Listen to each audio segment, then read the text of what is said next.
Welcome, everyone, to the Work and Meditation Podcast.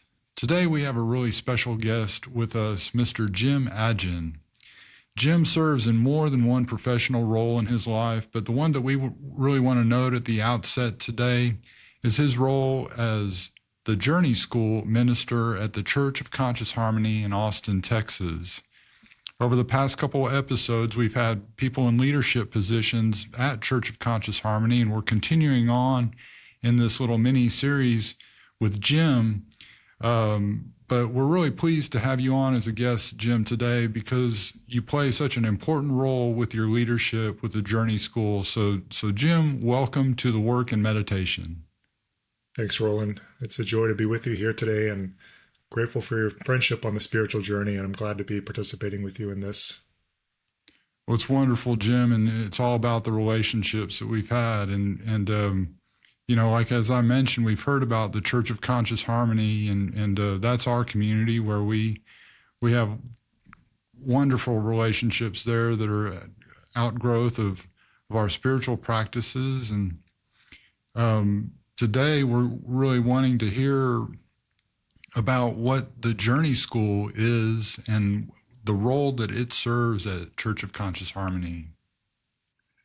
Yeah, so the Journey School is a few different ways to think about it, but one general way is it's sort of the educational arm of the church. So focused not on just education as far as teaching spiritual ideas, but also about how to put these ideas into practice.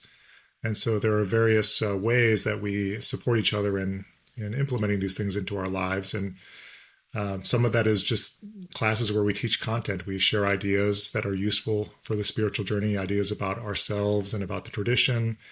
But we also have spaces, whether it's in a larger group or small groups or even one-on-one relationships where we can talk about how we're applying these practices to our daily lives and how we can use the challenges in our everyday lives for a fruitful use, that they can be catalysts for growth and transformation. The everyday things, sitting in traffic, dealing with things at work, dealing with things with partners and relationships. Those can be useful for our own understanding of ourselves and our own understandings of who we are in relationship to each other and in relationship to God.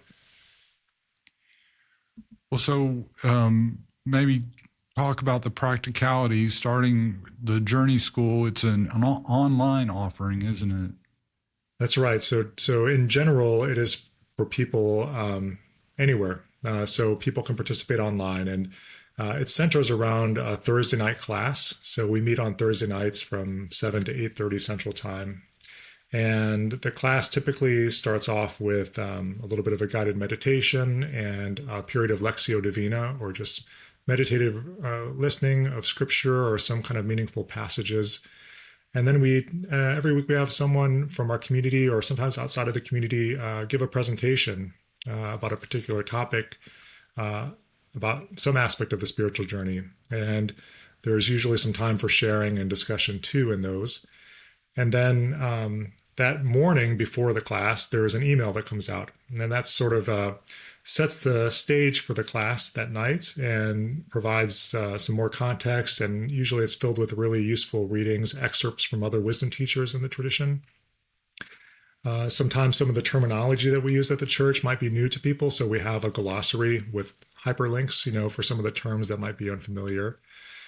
And then within every email, there are also some suggested practices for the week. So you could think of it like homework in a way, but there are some things that one could do to put the ideas on in a practical way and try them out and see what works for them, see what it reveals to them.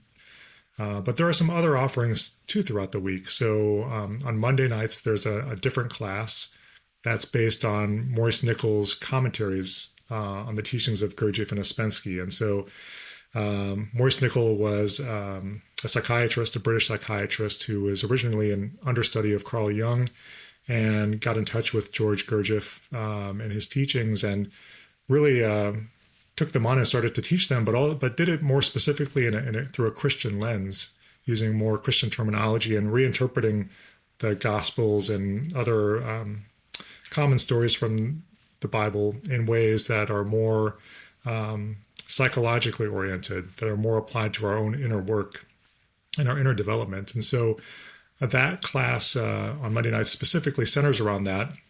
So typically each week we'll read through one of Nichols' commentaries, and there will be a facilitator who will kind of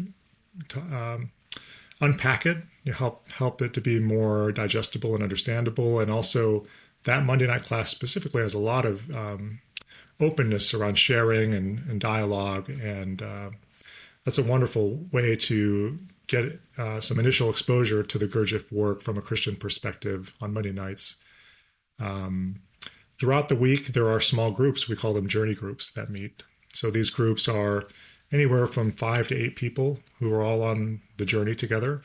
As I said, meeting weekly, and typically, having a time of centering prayer or meditation before a time of sharing. So journey groups are wonderful because it's a way each week that we connect and share what we've been experiencing on the journey. And I've found for myself, it's very easy for me to be on a spiritual path and go day by day and do my practices. But sometimes what I'm observing and learning is a little bit nebulous and vague. And when I know that I have to meet with a group and put it into words, it concretizes it.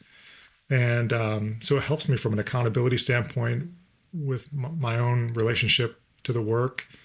And I, of course, always learn from others in the group. And their particular take on an idea might be a way that my brain didn't take it in initially. And it opens up a whole new vista for me to, try on these practices a little bit differently. So it's really a valuable container for sharing our growth collectively. And then there are even opportunities within the Journey School to work one-on-one with people, so that we have something called work partners.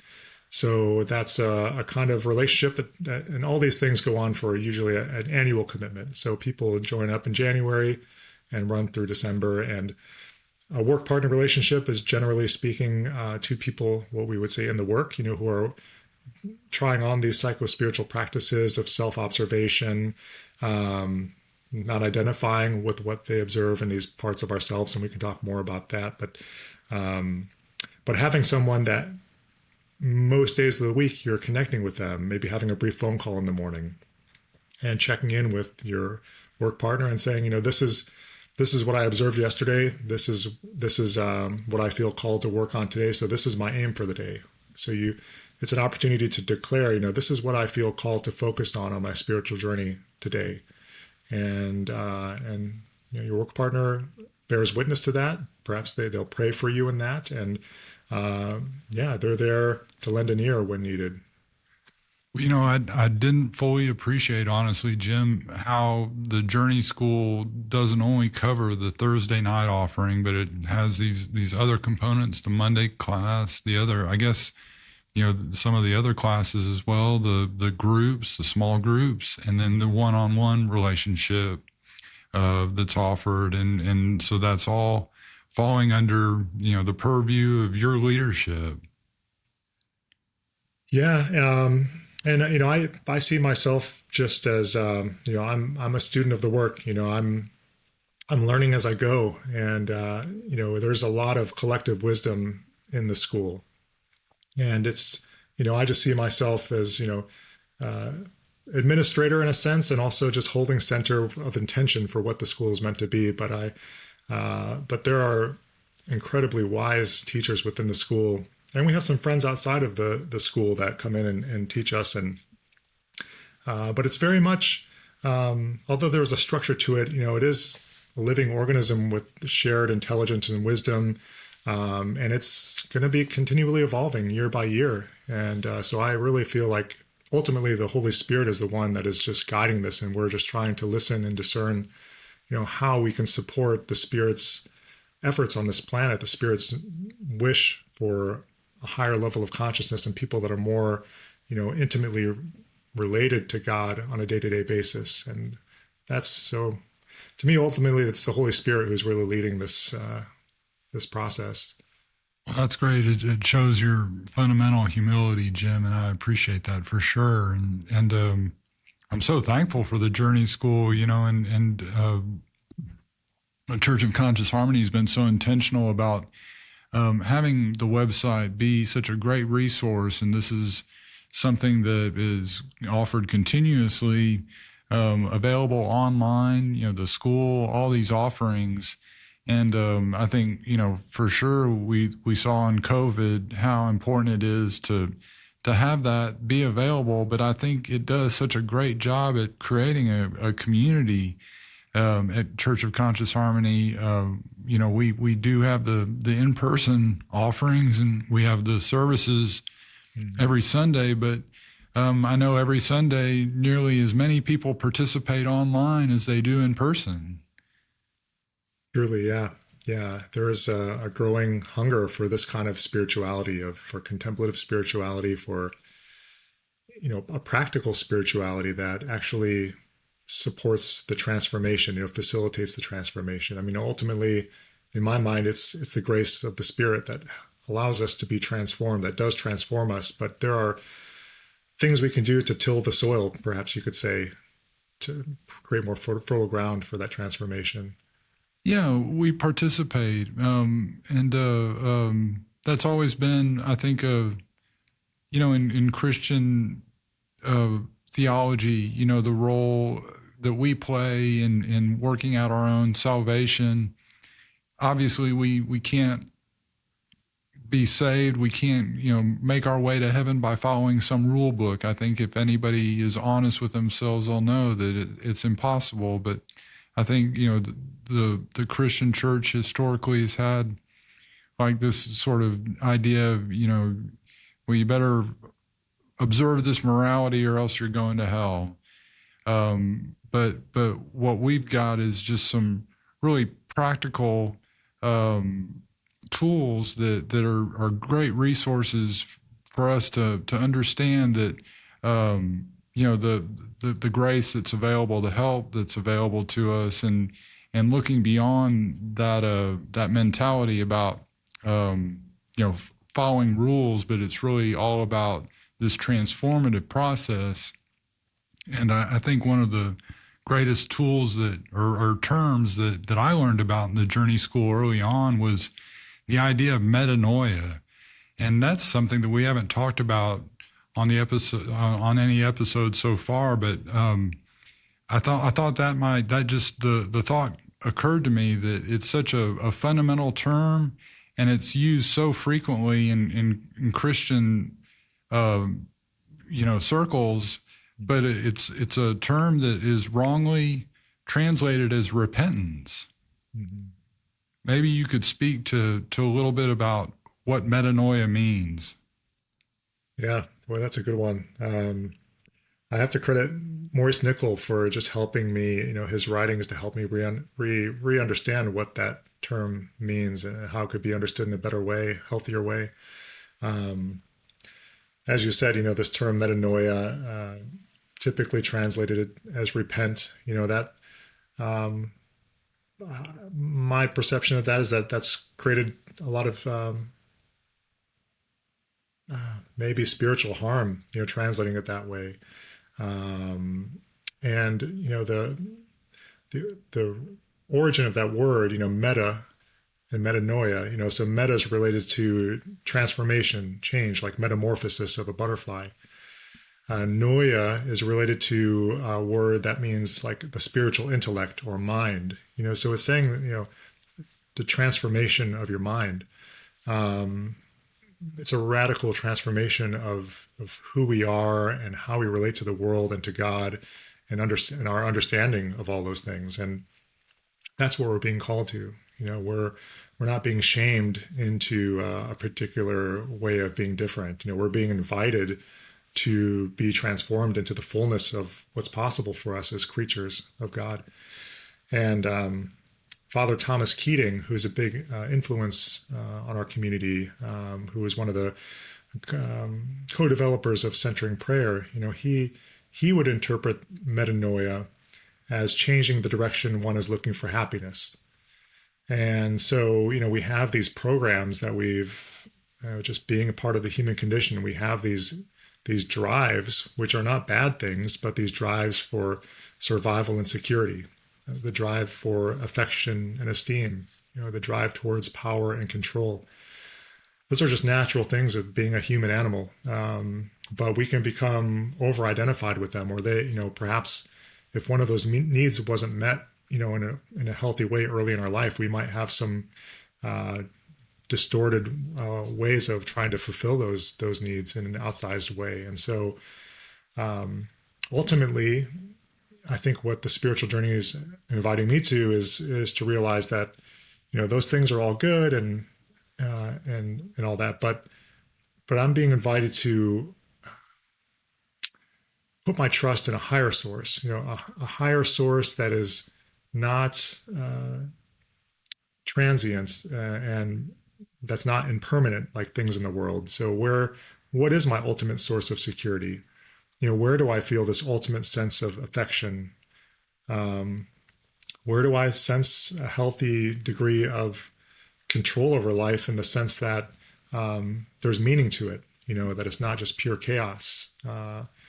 And so I think the invitation to metanoia is just to reorient ourselves towards those drives there, because they're, in Thomas Keating's conception and others, these are energy centers in our bodies that get activated, and we can relate to those energy centers in different ways. So that's how I understand metanoia. Yeah, this transformation of the mind. Yeah, that transformation is so important. It's we heard a great story last week about it was hope for the flowers, and this idea of a caterpillar when he spins a chrysalis, the cocoon, he totally dissolves in the cocoon and comes out a completely different creature. It's not just an improvement, it's a complete transformation. And I think that's the thing that was so striking about Jesus's ministry, is that, he healed people, but he really got to the heart of where people were at and really enabled or invited them to experience this genuine transformation. And I think that's what the focus on that of the Church of Conscious Harmony is so great, because it just so fundamentally respects each person as a unique creature and it acknowledges everybody's possibility to experience this for themselves. Yeah. Well, Jim, one thing that we wanted to talk about, and I'm sorry I sprang that question about metanoia on you. I was trying to land the airplane of my comments about, rule-based Christianity, and I'm glad that we got to talk about transformation, but let's hear a little bit about your own journey. When did you originally hear about the work? Yeah, so it was about 15 years ago. I was about 30 years old, and in my 20s, well, even just take a further step back, when I was younger, I grew up in a mixed religious household. So my dad's Muslim, my mom's Catholic. I went to different kinds of Christian schools, Catholic grade school, evangelical, junior high and high school. And, just like anything, there's some gold and shadow there. There were some good things and some not so good things. But I became pretty disillusioned with religion in general and became definitely, I would call myself an atheist and quite anti-religious, actually, through most of my 20s. And even though earlier in life, as a young person, as a child, I was attracted to the mystical, I guess you could say, the transcendent and the mysteries of life. But in my late 20s, as I was traveling abroad, I just happened upon an experience in nature that opened my eyes to the possibility of a real spiritual life. And when I came back from that trip, I felt like I needed to figure out, what is this new realization that I've had and how can I integrate it into my everyday life? And initially, I was drawn to a lot of Eastern traditions. I was really drawn to what I was reading about Buddhism, Hinduism, and I was particularly compelled by the work of Ram Dass. And Ram Dass wrote a book called Paths to God. and it's a book that is a commentary on the Bhagavad Gita, the Hindu sacred text, um, and that was really helpful to give me an initial framework about what it looks like to have a concrete spiritual life as a householder in the world. And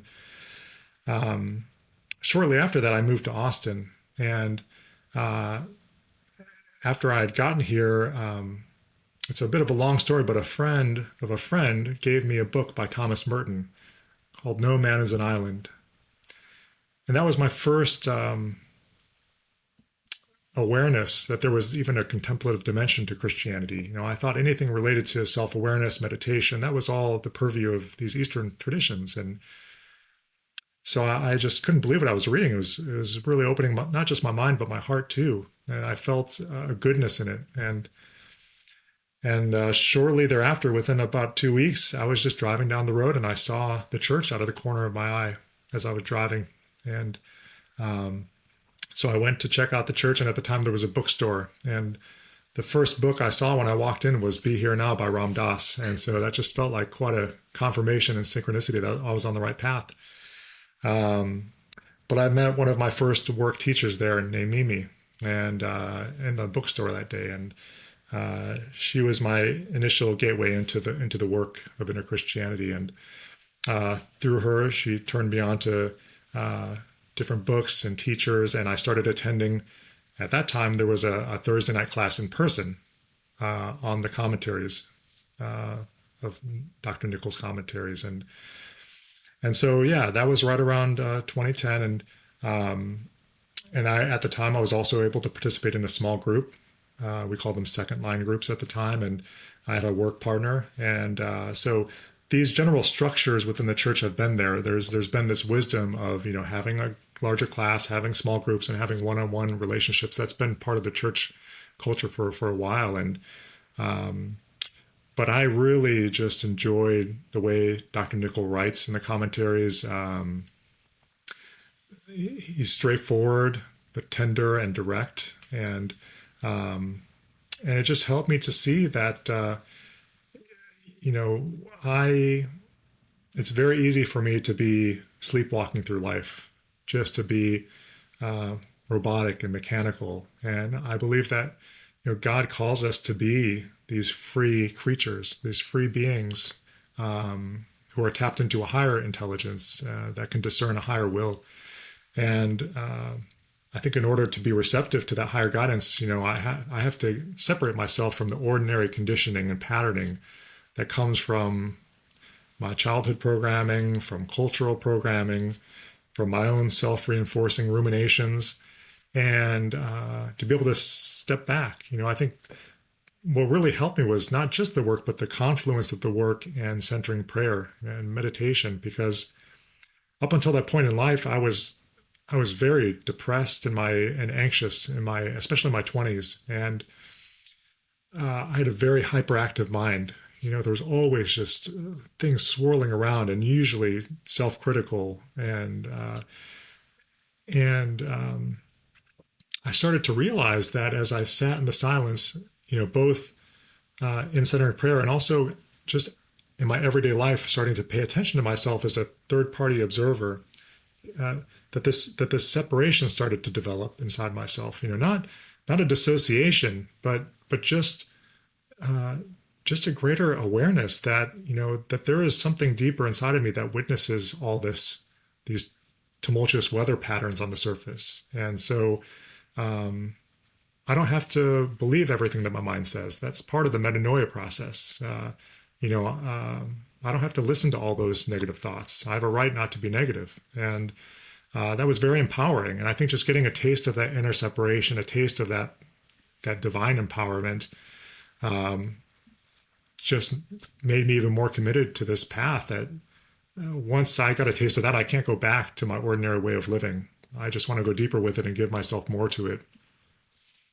Yeah, it's really good, Jim. And I relate to so much of what you said, the idea that there is this path, this contemplative path that's available and resonant and consistent, part of this faith. I grew up as a cultural Christian, and I believed in Jesus from a very early age, but I wonder sometimes, how much of that is just cultural conditioning. I mean, I believe it's real, that's my belief, but then understanding that there's this contemplative tradition that's been associated with my faith, and I really have to credit the Catholic Church, and I think the people that are like you mentioned, Thomas Keating and Merton, really an outgrowth of Vatican II, and some people maybe would call that the Reformation of the Catholic Church, but it occurred in the middle part of the 20th century. And really the result of that was allowing people in the Catholic Church to look outside of solely Christian sources for inspiration, for wisdom. And I think that in that process, it became a lot more open to considering a contemplative tradition and something like centering prayer and making that part of the church's teachings. Mm-hmm. I'm just so grateful for centering prayer, and then what you said too. I think this is so critical, is that inner separation. I mean, that's something that the work talks about as critical. The observing eye, and then the observing eye observes us in our mechanicality and our association. So I really relate to everything you said, Jim. Our paths were a little different, but I think we were attracted to exactly the same things. Mm-hmm. Indeed. Yeah. Well, I want to, unpack a little bit the idea. I think it's really crucial how a meditation practice allows us to do our work. You mentioned it, that those two things go hand in hand, and you touched on it, but any more thoughts on that, Jim? Mm-hmm. Yeah, well, in the work we talk about this concept of self-remembering, this excuse me, this idea of stopping and in the ordinary flow of life where we're just doing things and we're living somewhat mechanically, that we stop and realize, oh, there's something bigger here. I'm a child of God. I'm a divine creation living in this miraculous world, and there's more to me than meets the eye. And going deep into the silence, for me, whether it's just an individual centering prayer session or going on especially a prolonged retreat for many days, it really imprints that notion of self-remembering into my bones. I can really feel it and taste it. I really realize that it gives me more of a felt sense of the divine in a very palpable way. And that's, for me, that's good food for the journey. As we go out into the world, there's like the force of gravity or the force of entropy, or it's like a fish out of water, and where we can lose our oxygenation of these higher spiritual energies. And so plugging back into centering prayer reoxygenates my spiritual lungs. So I'm prepared to go back out into the world with a different kind of vitality, and there's something too about just sitting down for 20 to 30 minutes twice a day is a kind of a sacrifice. My personality wants to squeeze every last drop out of every day for my own personal desires and for my own satisfaction. And I think there's something powerful being in relationship with the universe and God's creation to just intentionally set aside this time of day.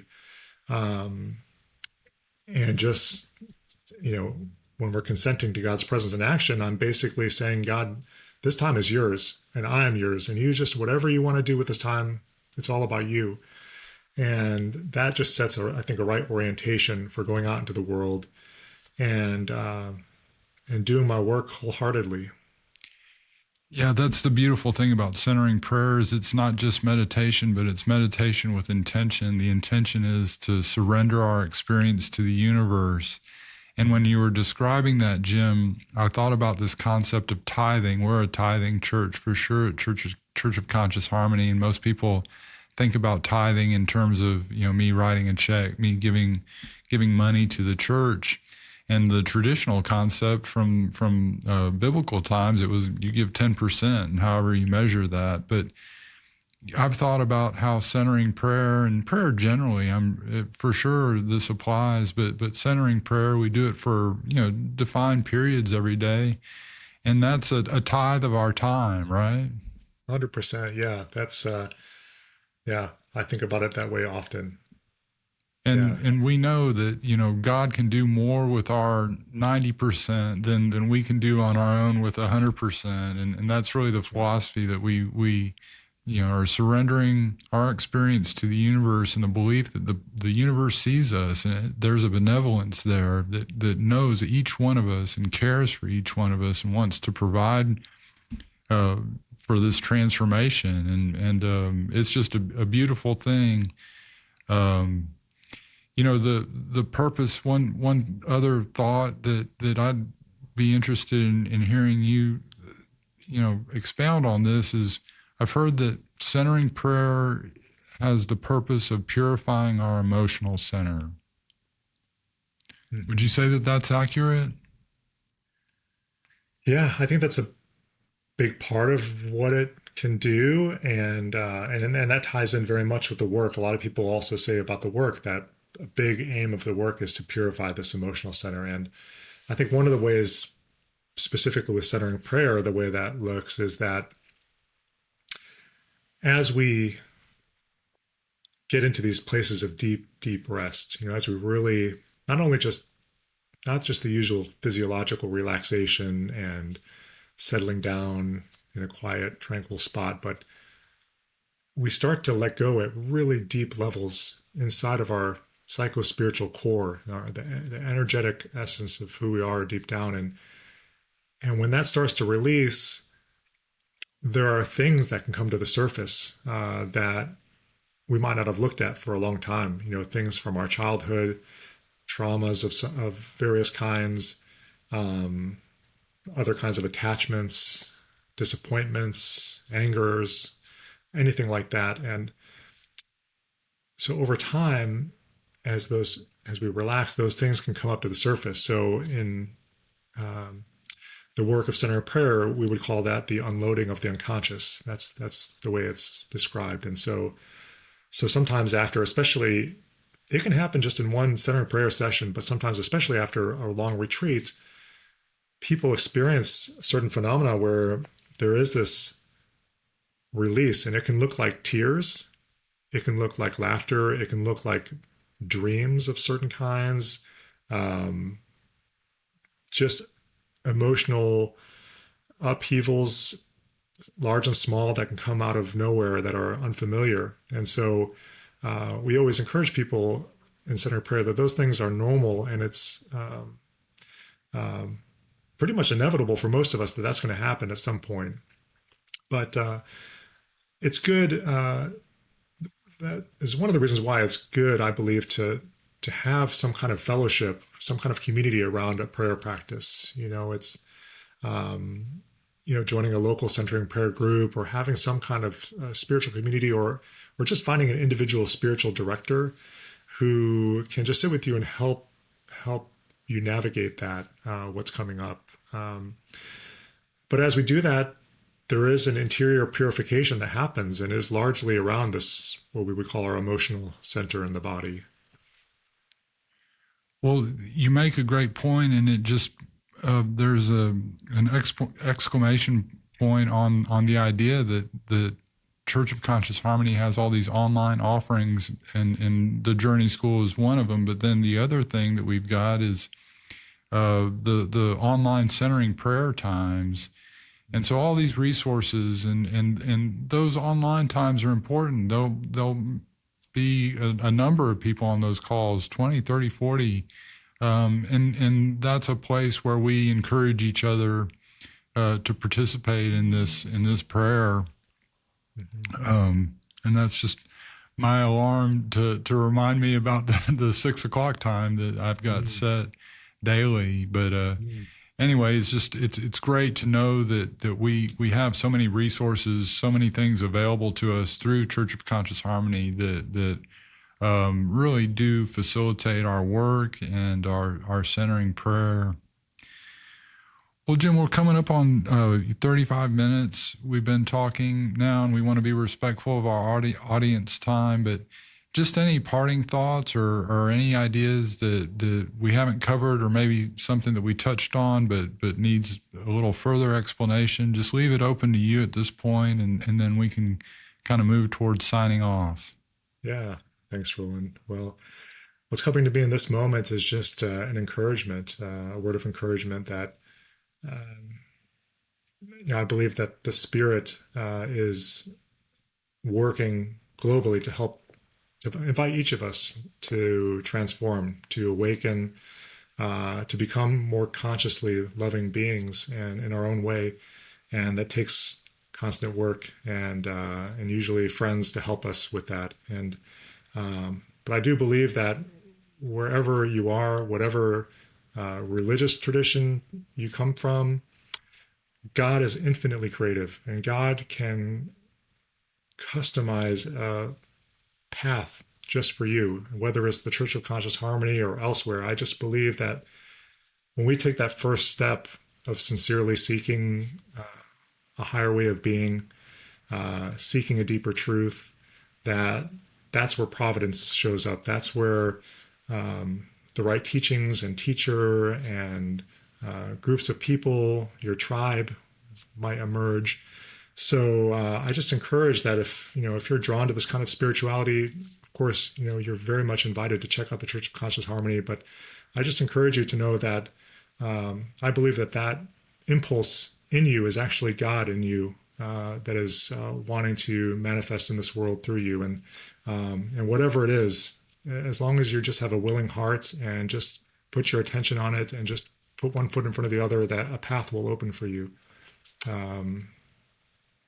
Yeah, that's what I felt called to share there. No, that's a beautiful message of encouragement, Jim. And it's there's a real benevolence in the universe that's aware of everybody's existence. And this is a belief statement, but we want to encourage everybody in this knowledge that there is a possibility for this transformation we've been talking about, and just to encourage people to pursue that, and as you pursue it, then I think the universe observes, sees you, and it responds, and it brings you help. And Jim, you're a great example of some wonderful help that's been brought to us by your leadership with the Journey School and generally at Church of Conscious Harmony. So thank you so much for your being and being with us today on the work and meditation.